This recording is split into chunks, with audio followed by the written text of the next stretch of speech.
Hello everyone, welcome back to my YouTube channel. आज की video में हम क्लास 11th बायोलॉजी की ह्यूमन फिजियोलॉजी का एक फर्स्ट चैप्टर करने वाले हैं।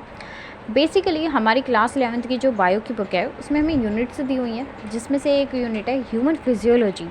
उसका ये फर्स्ट चैप्टर है और वैसे चैप्टर नंबर जो है वो आप देख सकते हैं अपनी बुक में। और तो आज हम इस चैप्टर को स्टार्ट करने वाले हैं। नाम से ही पता लग रहा है डाइजेशन एंड एब्जॉर्प्शन, यानी कि कुछ डाइजेशन से रिलेटेड ही पढ़ना है हमें इस चैप्टर में। कुछ क्या, सब कुछ डाइजेशन से रिलेटेड ही पढ़ना है हमें इस चैप्टर में। तो बेसिकली मैं ओवरव्यू दे देती हूँ हम इस चैप्टर में क्या क्या पढ़ने वाले हैं।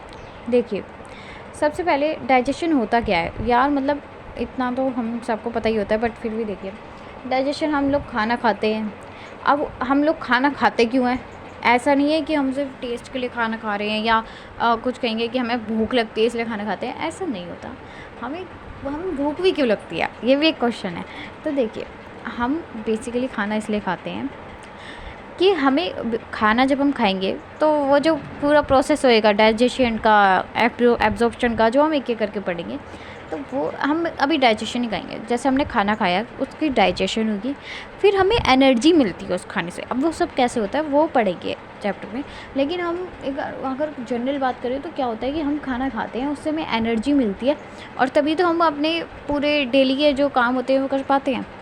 अब आप एक चीज़ लीजिए, जैसे कि आपने देखा होगा कुछ लोग फास्टिंग करते हैं। अब आप एक दिन फास्ट कर लोगे, मतलब कुछ नहीं खाया, ठीक है, तो उसके बाद में एक दिन भी चलो आप रह लोगे, उसके बाद में एक दिन, 2 दिन, 3 दिन, कब तक फास्ट कर सकते हो? नहीं कर सकते। यानी कि फास्ट करने का मतलब आप कुछ नहीं खा रहे हो, कुछ नहीं खा रहे, कुछ नहीं पी रहे। तो उससे क्या होगा कि आप क्या उठ के कुछ काम कर पाओगे? नहीं, बिल्कुल नहीं कर पाओगे। यानी कि आप मतलब बेड से उठ भी नहीं पाओगे 3-4 दिन तक अगर आप भूखे रहे। तो ये चीज़ होती है कि तो हम क्या समझ सकते हैं कि जब हम खाना खाते हैं तो उससे हमें एनर्जी मिलती है और उसी एनर्जी की वजह से ही तो हम सारे काम कर पाते हैं। तो यही चीज़ हमें पढ़नी है कि कैसे हम खाना खा रहे हैं। हाँ जी, ये चीज़ भी पढ़नी है, हम खाना खा कैसे रहे हैं। भाई खाना कैसे खाते हैं हम? जब एक बाइट लेते हैं तो क्या करते हैं? चू करते हैं उसे। चू का मतलब समझते हैं सब? चू का मतलब होता है च्यूइंग कहते हैं जिसे। च्यूइंग का मतलब होता है चबाना, ठीक है। हम चबाते हैं खाने को, फिर उसके बाद में फिर वो पेट में जाता है, फिर पूरा डाइजेशन का प्रोसेस होता है, फिर उसके बाद में इजेशन हो जाता है, ठीक है। यही चीज़ है और अब हम इसे पढ़ेंगे भी अभी एक एक करके। तो शुरू करते हैं, ठीक है, इस चैप्टर को पढ़ना। ये चैप्टर काफ़ी इंटरेस्टिंग भी होता है और काफ़ी ईजी भी है, बस हमें इन्हें रिवाइज़ करते रहना होता है इस चैप्टर को। देखिए, सबसे पहले जो बात मैंने अभी बताई आपको एग्जाम्पल के, उससे वही चीज़ है। हम लोग जब खाना खाते हैं, यानी कि जब हम फूड खाते हैं तो फूड हमारी बेसिक रिक्वायरमेंट होती है। बेसिक रिक्वायरमेंट का मतलब हमारी ज़रूरत है वही खाना, ठीक है। और हम ऐसा क्यों कह रहे हैं? क्योंकि हमें खाने से एनर्जी मिलती है और उसी एनर्जी की वजह से हम सारे काम कर पाते हैं। अगर हम कहते नहीं है कि आज तो एनर्जी नहीं है बॉडी में या ऐसा कुछ है, तो हम लोग वो एनर्जी किस चीज़ से आ रही है? भाई खाने वगैरह से आ रही है। तो हम कहते हैं कि एनर्जी नहीं है, बहुत लो फील हो रहा है। अब जैसे एनर्जी ड्रिंक्स आ गई हैं, ठीक है, तो वैसे उनमें कुछ नहीं होता रियलिटी में, मतलब शुगर ही होती है सिर्फ। बाकी ग्लूकॉन डी वगैरह पहले आते थे ऐसा, आपका तो मुझे पता नहीं भाई। अब उसके अंदर शुगर ही हो गई है या फिर सच में कुछ है। तो बेसिकली बात यह है कि हमें खाना खाने से, जब हम खाना खाते हैं तो हमें एनर्जी मिलती है खाने से, बस इतना ही पढ़ना है। इस चीज़ को लेके हमने काफ़ी डिस्कशन कर लिया है। अब उसके बाद में हम कह रहे हैं, हम भाई खाने में न्यूट्रिएंट्स तो होते ही हैं, ये तो सबको ही पता है। खाने के अंदर बहुत सारी चीज़ें होती हैं, न्यूट्रिएंट्स भी होते हैं। तो वो जो न्यूट्रिएंट्स होते हैं हमने उसको 2 कैटेगरीज़ में डिवाइड कर दिया। कौन कौन सी है वो 2 कैटेगरीज़? वो 2 कैटेगरीज़ है हमारी, मैक्रो न्यूट्रिएंट और माइक्रो न्यूट्रिएंट। भाई नाम से पता लग रहा है मैक्रो यानी कि ज़्यादा, ठीक है, माइक्रो यानी कि थोड़े। अब भाई मैक्रो न्यूट्रिएंट जो होते हैं उसका एक और नाम होता है जिसको हम कहते हैं प्रॉक्सीमेट, ठीक है। अब मैक्रो न्यूट्रिएंट में कौन कौन सी चीज़ें आती हैं? मैक्रो न्यूट्रिएंट्स में आते हैं हमारे कार्बोहाइड्रेट्स, प्रोटीन्स और फैट्स, ठीक है। अब आप कहोगे कि जब हमारे पास में ये सब चीज़ें हैं तो हमें इनकी क्या ज़रूरत है? मतलब हमें विटामिन, मिनरल और वाटर की क्यों ज़रूरत है? तो वो इसलिए कि ये प्रोटेक्टिव होते हैं, मतलब प्रोटेक्शन वगैरह प्रोवाइड करते हैं। कैसे करते हैं अभी इसको हम आगे पढ़ेंगे। बेसिकली बात यह है कि हमें जितनी ज़रूरत मैक्रोन्यूट्रिएंट्स की होती है उतनी ही ज़रूरत हमें माइक्रोन्यूट्रिएंट्स की भी होती है। और जैसे मैक्रोन्यूट्रिएंट का दूसरा नाम प्रॉक्सिमेट था, वैसे माइक्रोन्यूट्रिएंट का दूसरा नाम प्रोटेक्टिव होता है। मैक्रोन्यूट्रिएंट में आते हैं हमारे कार्बोहाइड्रेट्स, प्रोटीन्स और फैट्स। वहीं पे माइक्रोन्यूट्रिएंट्स में आते हैं हमारे विटामिन्स, या फिर अच्छे प्रोनाउंसिएशन करें तो विटामिन्स कह सकते हैं। विटामिन्स आते हैं, मिनरल्स आते हैं और वाटर। H2O का मतलब तो सबको पता है, वाटर ही होता है, ठीक है। अब ये तो हो गई थी बात न्यूट्रिएंट्स की। हमने कहा कि हमारे डाइजेस्टिव सिस्टम में हमें दो चीज़ें देखने को मिलती है। कौन कौन सी? एक होती है हमारी एलिमेंट्री कैनाल और दूसरी होती है कुछ ग्लैंड्स। एलिमेंट्री कैनाल के लिए जब मैंने एनिमल किंगडम चैप्टर कराया था, मैंने एक बहुत अच्छा विजुअलाइजेशन करवाया था। आज फिर से करते हैं उस विजुअलाइजेशन को कि एलिमेंट्री कैनाल होती क्या है। देखिए बेसिकली वेट,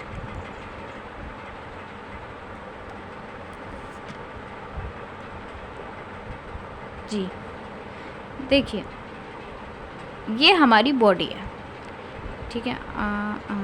जी अब ठीक है। देखिए ये हमारी बॉडी है, ठीक है। अंदर से होलो है, ये तो सब देख पा रहे हैं कि अंदर से होलो है। होलो यानी कि अंदर से ये खोखली है, खाली है, ठीक है। ऐसी हमारी पूरी बॉडी है देखने में। और ये हम बॉडी को ऊपर से देख रहे हैं, मतलब लाइक हमने क्या किया, हमने अपनी बॉडी का, यार ये, हाँ अब ठीक है। जैसे कि मान लीजिए कोई पर्सन है, उसका हमने सर काट दिया, अब हम गर्दन काट दी, अब हम अंदर देख रहे हैं कि अब क्या है। तो हम लोग कह रहे हैं कि अंदर से ये होलो है, ठीक है। हमारी जो पूरी बॉडी है वो अंदर से होलो है। ये जो मैंने हाथ में पकड़ा हुआ है, ये देख सकते हैं आप, ये इसको हम कह रहे हैं हमारी एलिमेंट्री कैनाल है। तो हमारी बॉडी के अंदर एलिमेंट्री कैनाल ऐसे, ठीक है, ऐसे है। ये बिल्कुल सेंटर में है एलिमेंट्री कैनाल। अब मैं इसको थोड़ा सा ऐसा छोड़ रही हूँ क्योंकि पकड़ूंगी तो आपको दिखेगा नहीं। और पर ये समझिएगा, ये ऐसे नहीं है कि साइड में कोई पड़ी हुई है, ये है सेंटर में ही। यार मैं कैसे विजुअलाइज करवाऊँ, ठीक है। तो ये सेंटर में है। तो अगर हम कह रहे हैं ये हमारी पूरी बॉडी इतनी बड़ी, ठीक है, इसके अंदर आप ऐसे समझिए, ये जो है ना, ये पूरा सर्कल, ये कह रहे हैं हम हमारी बॉडी है। हमारी बॉडी के अंदर ये जो अब ये पेन वाला है, इसको हम एलिमेंट्री कैनाल बोल रहे हैं, ठीक है। तो अगर ये एलिमेंट्री कैनाल ऐसे सेंटर में है तो हम देख सकते हैं कि हमारी ये जो ब्लू वाली चीज़ दिख रही है, ये एलिमेंट्री कैनाल है। और ये जो मैंने अपने हाथ से रिंग टाइप स्ट्रक्चर बनाया है, इसको हम कह रहे हैं हमारी बॉडी है। तो हम क्या देख पा रहे हैं, जो हमारी एलिमेंट्री कैनाल है, यानी कि जो ब्लू वाली ब्लू पेन है, ठीक है, जिसको आप एलिमेंट्री कैनाल बोल रहे हो, हम देख सकते हैं कि जो मैंने हाथ से रिंग बनाई यानी कि हमारी बॉडी, और जो हमारी एलिमेंट्री कैनाल है यानी कि पेन, उसके बीच में हमें स्पेस देखने को मिल रहा है ना। तो मैं इसी चीज़ को विजुलाइज करवा रही हूँ। ये जो स्पेस होता है ना, इसको हम या कह सकते हैं हम कैविटी है, इसको हम सिलोम भी बोलते हैं, ठीक है। अब भाई ऐसा नहीं है कि इसके अंदर कुछ प्रेजेंट नहीं होगा, बहुत सी चीज़ें इसके अंदर प्रेजेंट होती है, लेयर्स वगैरह, लाइक बहुत सी चीज़ें प्रेजेंट होती है, मसल्स, लाइक। तो इसको तो हम पढ़ते ही हैं और अभी पढ़ेंगे भी आगे एक एक करके। बट मेरे को ना आपको थोड़ा सा विजुलाइज करवाना था कि एलिमेंट्री कैनाल होती क्या है यार। मतलब समझ ही नहीं पाते एलिमेंट्री कैनाल है क्या, शुरू कहाँ से हो रही है। तो हमने कहा कि हमारे डाइजेस्टिव सिस्टम में हमें बेसिकली दो चीज़ें देखने को मिलती है। कौन कौन सी? एक तो होती है हमारी एलिमेंट्री कैनाल, दूसरी होती है हमारे एक्सेसरी कुछ ग्लैंड्स। एक्सेसरी ग्लैंड्स में आ जाते हैं हमारे लीवर, पैनक्रियाज, सलाइवरी ग्लैंड। अब कुछ लोगों को तो यही नहीं पता होगा कि लीवर एक ग्लैंड है। देखिए कोई बात नहीं, आज तो पता लग गया लीवर एक ग्लैंड है। पैनक्रियाज भी ग्लैंड होते हैं, ये तो पता ही होता है हमें, और सलाइवरी ग्लैंड भी होते हैं। अब हम ऐसा नहीं है कि यहीं पे ख़त्म हो जाएगा चैप्टर, एक एक करके सब कुछ पढ़ेंगे। आगे लीवर के बारे में भी पढ़ेंगे, पैनक्रियाज के बारे में भी पढ़ेंगे, सलाइवरी ग्लैंड के बारे में पढ़ेंगे। अब हम क्या शुरू कर रहे हैं, अब हम स्टार्ट कर रहे हैं अपनी एलिमेंट्री कैनाल, ठीक है। तो अब एलिमेंट्री कैनाल में देखिए हम एक एक चीज़ को ना विजुलाइज करके पढ़ेंगे। ह्यूमन फिजियो में आप बिना विजुअलाइजेशन के पढ़ ही नहीं सकते। अब बॉटनी के चैप्टर्स में क्या होता है कि मतलब लाइक बॉटनी के चैप्टर्स कह लो या फिर बाकी जो चैप्टर्स होते हैं उसमें हम क्या रिलेट नहीं कर पाते। अब लेकिन यार ये चैप्टर में क्या है कि ह्यूमन फिजियो के चैप्टर में हम अपने बारे में ही तो बातें कर रहे हैं, तो हम लोग यार इस चैप्टर में क्या बात कर रहे हैं कि हम खाना खाते हैं, फिर क्या क्या होता है, ठीक है, ये सब बात कर रहे हैं। तो यार खाना हम डेली खाते हैं या अभी खा के भी बैठे होंगे, तो हम थोड़ा सा रिलेट कर सकते हैं कि ऐसे होता है या ऐसे होगा, ठीक है। तो विजुलाइज करके पढ़ना है चैप्टर को। तो हमने कहा कि हमारे पास में एलिमेंट्री कैनाल है। एलिमेंट्री कैनाल को हम पढ़ना शुरू करते हैं। एलिमेंट्री कैनाल के अंदर सबसे पहले हमारी बकल कैविटी आती है। अब यार आप अपना पहले खुद का दिमाग इस्तेमाल करो। आपने खाना खाया, आपने बाइट ली, खाना भी छोड़ो, आपने एक ये आपके सामने प्लेट है, आपने बाइट तोड़ी, क्या करोगे? सबसे पहले क्या करोगे भाई? बाइट लेके मुंह में मतलब लाइक माउथ में रखोगे, ठीक है। आपने वो बाइट अपने माउथ में पुट की, माउथ में रखी, ठीक है। अब विजुलाइज़ करना बहुत ज़रूरी है। आपने वो बाइट अपने माउथ में रखी, अब आप क्या कर रहे हो? ऐसा तो नहीं मुंह बंद करके बैठ गए हो, रोटी या फिर कुछ भी, अरे पिज़्ज़ा मान लो, पिज़्ज़ा वही फेवरेट होता है सबका, लाइक बहुत लोगों को पसंद होता है। तो आपने यार क्या किया, आपने पिज़्ज़ा की बाइट ली, उसको अपने माउथ में रखा। अब ऐसा नहीं है कि आप उस बाइट को माउथ में रख के और बस चुपचाप मुंह बंद करके बैठ जाओगे, ऐसा नहीं है यार। क्या करोगे सोचो। फिर क्या करते हैं हम? उसे चबाना चालू करते हैं, च्यूइंग करना चालू करते हैं। हम च्यूइंग शुरू करते हैं। च्यूइंग गम होती है ना, उसका मतलब यही तो है। च्यूइंग गम को क्या करते हैं? च्यूई करते हैं, चबाते ही रहते हैं। तो ये हम चबाने को इंग्लिश में च्यूइंग कहते हैं। अब हमने क्या किया, हमने पहले वो उस बाइट को अपने माउथ में रखा, हमने च्यूइंग करनी चालू की, हमने चबाना चालू किया उस खाने को।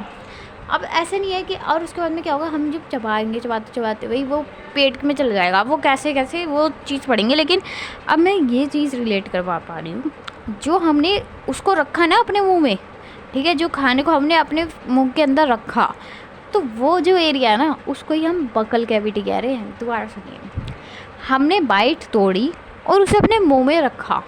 अब मुंह के अंदर फिर क्या क्या चीज़ आ रही है, जहाँ पे हमने उसे रखा अपनी बाइट को, वो जो पूरा स्पेस है ना, उसको हम बकल कैविटी कह रहे हैं। क्या करें? Buccal cavity.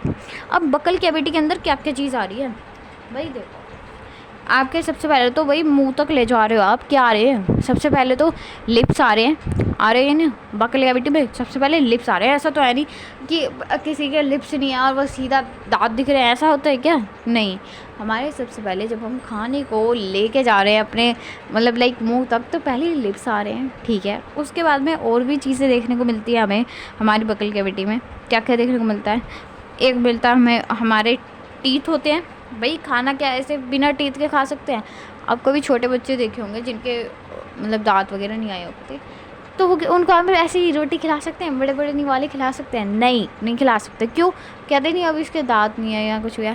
और जब मतलब एक दो दांत भी आने चालू हो जाते हैं, तो हम बच्चों को खिलाना चालू कर देते हैं। और फिर हम कहते हैं कि मतलब लाइक ऐसे जब बोलते हैं लोग कि खा लेगा, ये ऐसे खा लेगी, बेबी के लिए बोलते हैं, तो हम लोग कहते हैं कि हाँ अब इसके एक दो दांत आ गए हैं, खा लेगा। तो यानी कि हम कह रहे हैं भाई वो खाने से क्या मतलब है? वो उसको चबा सकता है, जो हम चीज़ उसे खिला रहे हैं अब वो चबा सकता है। तो हमारे दांत मेन क्या काम करते हैं?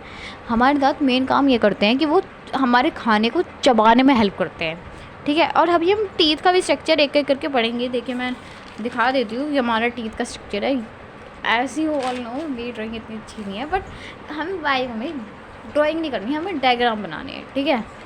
ड्राइंग करने में काफ़ी और डायग्राम बनाने में काफ़ी फ़र्क होता है, ठीक है। तो हमने कहा कि हमारी बकल कैविटी में एक तो हमें मिले हमारे लिप्स, उसके बाद में हमें टीथ मिले, फिर उसके बाद में एक और चीज़ होती है जिसके लिए सब बोलते हैं कि कैंची की तरह चलाते हो आप इसे। क्या होता है? वो होते हैं हमारी टंग, जुबान, ठीक है। लोग बोलते हैं हम जुबान कैंची की तरह चला हुआ है, ऐसे ऐसे करके बोलते हैं। तो ये वही है, ठीक है। और एक और चीज़ देखने को मिलती है। अब भाई आप इमेजिन करो, ठीक है, आपके पास में टंग है, उसको घुमा देख सकते हो आप कि आपके माउथ के अंदर क्या क्या चीज़ है। देखिए हमने कहा कि हमारे माउथ के अंदर हमारे पास में लिप्स है, टीथ है, अब बीच में जो खाली स्पेस रह गया है, उस पूरी खाली जगह को हम कहते हैं वेस्टिब्यूल, ठीक है। उस खाली जगह को हम कह रहे हैं वेस्टिब्यूल, ठीक है। अब हम अब हम लोग कहते हैं कि हमारी माउथ कैविटी जो है, या कह सकते हैं बकल कैविटी, उसके अंदर हमें 2 हिस्से देखने को मिल रहे हैं। कौन कौन से हिस्से? एक देखने को मिल रहा है हमें हमारा ऊपर वाला हिस्सा, जिसको हम कह रहे हैं रूफ़। ठीक है, रूफ़ यार वैसे रूफ़ का मतलब क्या होता है? छत। ठीक है, तो जो हमारे मुंह के अंदर जो छत है उसको हम कह रहे हैं रूफ़। इसका दूसरा नाम भी है पैलेट, इसको हम पैलेट भी कहते हैं। ठीक है, देखिए हमें ये पता है कि जो हमारा पैलेट है, अब देखिए अब यार आपको मतलब अभी एटलीस्ट बकल कैविटी को पढ़ने के लिए आपको अपनी जीभ का इस्तेमाल करना पड़ेगा, थोड़ा सा उससे उसकी मूवमेंट करवानी पड़ेगी। अब देखिए हम पहले, चलिए मैं तो पहले सिंपल बताती हूँ। देखिए हमारी माउथ कैविटी जो है उसके अंदर हमें 2 चीज़ें देखने को मिल रही है। एक देखने को मिल रही है ऊपर वाली छत, जिसको हम कह रहे हैं रूफ़, और एक देखने को मिल रही है नीचे वाली। थोड़ा टंग का इस्तेमाल कीजिए। एक ऊपर है छत जिसको हम कह रहे हैं रूफ़, नीचे है हमारे पास में जो स्पेस, उसको हम कह रहे हैं फ्लोर। ठीक है, अब हमें एक बारी रूफ़ के बारे में पढ़ना है, रूफ़ में क्या क्या चीज़ें आती हैं, उसके बाद में फिर हम पढ़ेंगे फ्लोर के बारे में। अब देखिए जो हमारी रूफ़ है उसको हम पैलेट भी कहते हैं। रूफ़ का दूसरा नाम दे दिया हमने पैलेट। जैसे रूफ़ का, ये रूफ़ का एक और नाम भी होता है, हाँ और भी होता है, मतलब टेरेस भी कहते हैं रूफ़ को। उसी तरीके से जो हमारे मुंह वाली रूफ़ है, यानी कि जो हमारे माउथ की वाली रूफ़ है, उसका दूसरा नाम टेरेस नहीं होता, उसका दूसरा नाम होता है पैलेट। ठीक है, टेरेस पैलेट। अब जो पैलेट है उसमें भी हमें 2 चीज़ें देखने को मिल रही हैं। देखिए थोड़ा सा करना, मतलब टंग के से हेल्प से करके देखना। जो आपको मतलब लाइक आगे वाला हिस्सा मिलेगा, यानी कि यार मतलब जो टीथ है, ठीक है, टीथ है, ऊपर वाला हिस्सा दिख रहा है रूफ़ वाला, टीथ पे टंग रखो, उसके बाद में थोड़ा पीछे ले जाते रहो, हल्का सा पीछे, तो आपको क्या दिखेगा कि काफ़ी हार्ड सा स्ट्रक्चर है। मतलब जो हमारी छत है यार काफ़ी हार्ड है वो। ठीक है, रूफ़ काफ़ी हार्ड है। तो वो जो हार्ड वाला एरिया है ना उसको हम कह रहे हैं एंटीरियर। हाफ वाले एरिया को हम क्या बोल रहे हैं? एंटीरियर। ठीक है, वहीं पे आप थोड़ी सी ना रूफ़ पे ही रखनी है टंग को, बस थोड़ा पीछे लेते चले जाओ, पीछे ले जाते चले जाओ, तो आपको दिखेगा कि अब यार वो जो हार्डनेस थी वो कम हो रही है, और अब ना हमारी रूफ़ यानी कि हमारी छत काफ़ी सॉफ्ट सी हो रही है। तो वो जो सॉफ्ट हो रही है उसको हम कहते हैं पोस्टीरियर पार्ट। हार्ड वाले एरिया आगे था, हार्ड वाले एरिया को हमने कहा एंटीरियर पार्ट। थोड़ा सा पीछे आए, पीछे वाला पार्ट सॉफ्ट हो गया, उसको हम सॉफ्ट वाले पार्ट को हम कह रहे हैं पोस्टीरियर पार्ट। ठीक है, आगे ये बात समझ। अब जो हमारी रूफ़ थी, ठीक है, जो हमारी रूफ़ थी यानी कि जो हमारी छत थी, उसमें ना हमें कुछ फोल्ड देखने को मिलते हैं, हमारी कुछ स्किन फोल्ड्स देखने को मिलते हैं। आप थोड़ा सा मतलब लाइक टंग करके देखिए मूव, आपको ना कुछ ऐसे लगेगा कि हाँ कुछ अलग सा स्ट्रक्चर, मतलब लाइक ऐसे फील होगा कुछ अजीब सा है हमारी रूफ। तो वो क्या है, वो बेसिकली हमारी जो टंग है उस पर ना स्किन के फोल्ड्स हैं, और उन फोल्ड्स को हम क्या कहते हैं? रूगे। ठीक है, और पूरी बायो में जहाँ पे स्किन फोल्ड्स की बात आएगी ना उसको हम रूगे कहेंगे। ठीक है, तो इस वर्ड को अभी याद कर लो। ठीक है, अब हमने कहा कि ये तो बात हो गई हमारे रूफ की। अब हमें ना एक और चीज़ देखने को मिलती है रूफ पे, जिसको हम कहते हैं यूवला। कभी ना आप ध्यान से देखना, आपका जो लाइक यार मैं कैसे समझा सकती हूँ, कभी गूगल वगैरह कर लेना या तो। ठीक है, आप मुंह खोलोगे, ठीक है, या आप अपना नहीं देख सकते, किसी और का तो देख सकते हो। लाइक देख मतलब लाइक यार if you want to become doctor, तो आपको ये तो आगे करना है, करके देखना। तो आप देखोगे या फिर मिरर में देख लेना, तो जब आप बड़ा सा मुंह खोलोगे करके, तो आपको ना एक ऐसे हैंगिंग सा स्ट्रक्चर देखने को मिलेगा, ऐसे लाइक ये आपका माउथ है। ठीक है, ये मतलब यार मैं टीथ वगैरह नहीं बना रही हूँ, मेरी ड्राइंग नहीं है इतनी अच्छी। तो ये जब आप बड़ा सा मुंह खोलोगे ना, ये मुंह खुला हुआ है आपने, तो यहाँ पे कुछ ऐसा हैंगिंग सा स्ट्रक्चर देखने को मिलेगा। इसको हम कहते हैं यूवला। और अगर हम यू को साइलेंट करें, भाई हमारी प्रोनाउंसिएशन नहीं है भाई इतनी अच्छी, तो वैसे तो इसे हम वुला बोलते हैं, यू साइलेंट हो जाता है, बट हम यूवला ही बोलेंगे इसे। ठीक है, तो इसका काम होता है prevent entry of food into nasal cavity. अब जब हम रेस्पिरेशन वाला चैप्टर पढ़ेंगे तो ये चीज़ हमें समझ में आएगी। और एक और चीज़ समझाती हूँ, यहाँ से रिलेट करवाती हूँ। हमसे सब लोग बोलते हैं कि खाना खाते टाइम बात नहीं करनी चाहिए। वो क्यों नहीं करनी चाहिए? देखिए हमारे ना यार हमारे पास में 2 कैविटीज़ होती है, एक होती है हमारी नेज़ल कैविटी और एक बकल कैविटी, तो हम पढ़ ही रहे हैं। तो यार मैं कैसे समझाऊँ आपको, रेस्पिरेशन वाले चैप्टर में ही समझाऊँ क्या? थोड़ा सा समझ लीजिए। हमारी नेज़ल कैविटी तो सबको पता ही है, जो नोज़ वाले वो जा रहा है, ठीक है, नेज़ल कैविटी है, और दूसरी है बकल कैविटी। अब भाई हम ये चाहते हैं कि जो नेज़ल कैविटी से एक, यार अभी ना हम बकल कैविटी जब हम पढ़ेंगे तो उसके बाद में एक चीज़ आएगी कि हमारी जो बकल कैविटी है वो खुलती है ईसोफेगस में, जिसको हम कहते हैं फूड पाइप।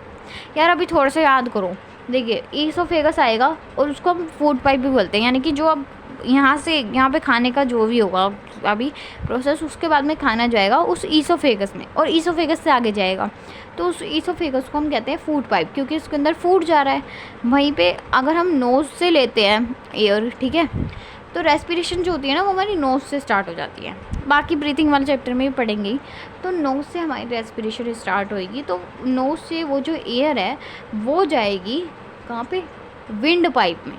अगर फूड जा रहा है फूड पाइप में तो विंड जाएगी विंड पाइप में। तो हम क्या करते हैं, हमें यही करना होता है कि वो जो हमने खाना खाया फूड, अब आप एक बात बताओ, अगर विंड पाइप में फूड चला गया तो क्या होगा? मतलब सब कुछ नॉर्मली चलेगा? नहीं चलेगा यार। अगर विंड पाइप में विंड ना जाके फूड चला गया तो आपको मतलब लाइक ऐसा कभी हुआ है कि आप खाते खाते बातें करे जा रहे हो और आपको एकदम से धचका लग गया, फिर आप क्या बहुत अजीब सी सिचुएशन हो जाती है या नहीं? ठीक है, तो इसलिए कहते हैं हमें ना कभी भी, वो उस टाइम पे क्या होता है कि हमारा जो खाना है ना वो फूड पाइप में ना जाके विंड पाइप में चला गया है। और अब ऐसा क्यों हो रहा है, ये चीज़ ना रेस्पिरेशन में हम दोबारा से पढ़ेंगे अच्छे से, क्योंकि वहाँ पे हम और भी चीज़ें देखेंगे। ठीक है, तो बेसिकली हम ये कह रहे हैं कि भाई ये जो यूबुला होता है ये उसी चीज़ को प्रिवेंट कर रहा है। ये हमारे पास में 2 पाइप होते हैं ऐसे, हमारे पास में ये ऐसे 2 पाइप्स होते हैं। अभी थोड़ा सा कर लीजिएगा एडजस्टमेंट। ये हमारे पास में 2 पाइप हैं। जो पीछे वाला है इसको हम कह रहे हैं फूड पाइप, और वहीं पे इसको हम कह रहे हैं विंड पाइप। ठीक है, ये नोज से आ रहा है विंड पाइप वाला, ये आ रहा है यही बकल कैविटी से। अब क्या होगा, हम लोग चाहते हैं कि जो हमारा खाना है वो यहाँ जाए इस फूड पाइप में, लेकिन अब भाई ऐसा है, अगर हम चाहते हैं ये जो खाना है वो इसमें जाए, इसमें ना जाए इस वाले पाइप में, तो हमें क्या करना होगा भाई, इस वाले पाइप के ऊपर कोई ढक्कन लगाना होगा, इसे कवर करना पड़ेगा, तभी तो इसके अंदर नहीं जाएगा। तो ऐसे ही ना यूबुला होता है, यूबुला क्या करेगा, जो हमारा यूबुला है वो एंट्री, इस खाने की जो एंट्री है वो इस विंड पाइप में आने से रोक देगा। ठीक है, यही चीज़ थी। तो यूबुला का काम यार यही होता है कि वो खाने की एंट्री रोक देता है नेज़ल कैविटी में। ठीक है, अब उसके बाद में हम कहते हैं, ये तो बात हो गई थी रूफ़ की, ठीक है, छत की बात हो गई। अब फ्लोर पे आ जाते हैं। फ्लोर पे क्या देखने को मिल रहा है यार, फ्लोर पे मिलती है हमें टंग। अब टंग का स्ट्रक्चर हम करेंगे कल, ठीक है, टंग कल, थोड़ा सा राइम बन रही है, टंग कल करेंगे टंग का स्ट्रक्चर, नहीं कुछ नहीं बन रही। ठीक है, तो यस, आज के वीडियो में बस इतना ही। अब कल से हम लाइक रियल चैप्टर स्टार्ट करेंगे। इंट्रोडक्शन में हमें इतना करना भी नहीं चाहिए, क्योंकि यार फिर बहुत ज़्यादा घिच पिच हो जाती है। तो अब बाकी का चैप्टर कल करेंगे। तो yes, that's it for today's video, and if you like the video then please press the like button and also share the video with your friends, and if you can then please subscribe my YouTube channel, and if you need my handwritten notes then you can also let me know in the comment section so that I can provide you the PDF of my handwritten notes which are free of cost. Yes, and thank you again.